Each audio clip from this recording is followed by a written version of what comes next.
Spoštovani pater Vladimir Kos, na vprašanje, kako vam voščiti in s čim izraziti iskrene čestitke ob tako visokem jubileju, si je bilo težko odgovoriti.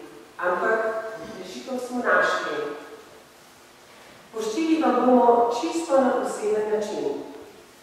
Vašo pesem v srebrnem slivu, ki jo bo sedaj predstavila gospa Heferle-Pelc, je gospod Aleš Makovac uglasbil posebej za Grajevski zbor.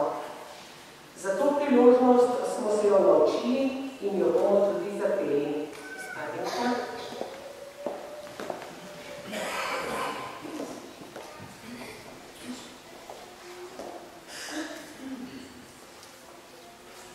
In zmeraj znova srci se povrne k oltarju, kjerkoli premore v svet.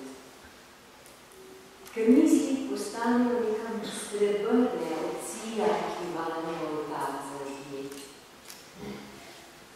Ker ti v tabernaklju si tak kot v nebesih, čeprav te zazrejo le verne oči. Prav tak si bil stal ob pomladni cipresi, ob grobu, ki vzel si mu smrtne oči. Bi kdo ti ne hotel postati podoben, saj nisi le Bog, saj Marijin si sin. Še zame tvoj lik je preprosto čaroben, a moraš pomoči, se žrtev bojim. Še en aplavz.